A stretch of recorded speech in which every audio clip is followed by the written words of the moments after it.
Good afternoon, family. Come to you today on a beautiful, sunny, balmy 5-degree day here at Inniswood Park in Columbus. I'm struck by what I see around me as I walk through this park today.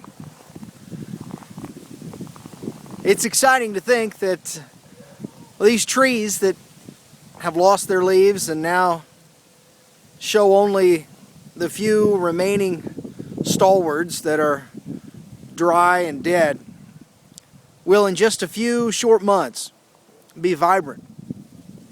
They'll be green and they'll be lush and they'll be beautiful once again. And this cold day, this snap that we've experienced, this wonderful polar vortex that everyone's talking about right now, will be a distant memory. We're going to see these trees green and lush once again. And while a lot of us might be tempted to think of this as a dead time, a time when nature is dormant, when things are brown and there's no sign of life, I tend to be reminded of what Jesus said. He said, unless a seed falls into the ground and dies, it will not live. You see, so much of what we read is about God's amazing power of renewal. Nature is in the potential. Right now we're waiting for what it will be. If we just fixate on what's here now, we would look at this and say, it's dead, it's dormant, it's worthless, it's frankly ugly. But instead of looking at it as dead, we're reminded that its potential beauty, the potential good, the growth that is yet to come is only a few short months away. That gives me encouragement because it reminds me that we serve a God who recognizes not what is, but what can be.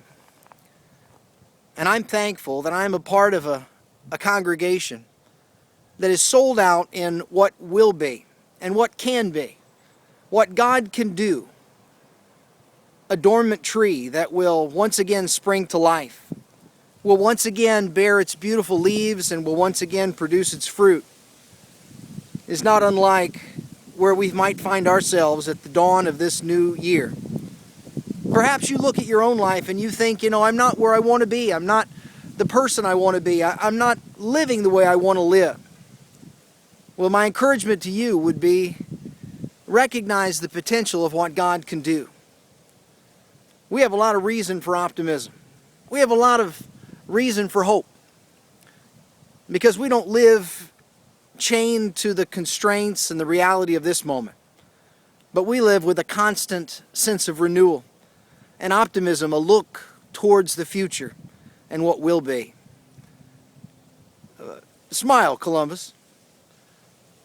It's going to be 50 degrees on Saturday. I've already got my cargo shorts laying out beside my bed.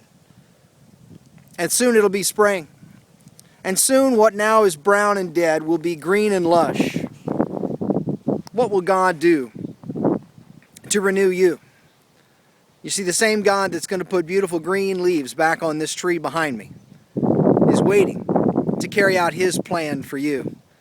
Jesus said, I came that you might have life and you might have it in abundance. It's seen in nature, and it's seen in the lives of individual Christians, and it's seen in the life of His church. I'm excited about what this year will hold, church, and I hope you are as well. Let's look for the spring renewal. Let's look for what God will do, and let's anticipate the joys of a green and bright future together. Stay warm, cuddle up, hug somebody you love, put another log on the fire, and let's enjoy every seasonal blessing that God gives us.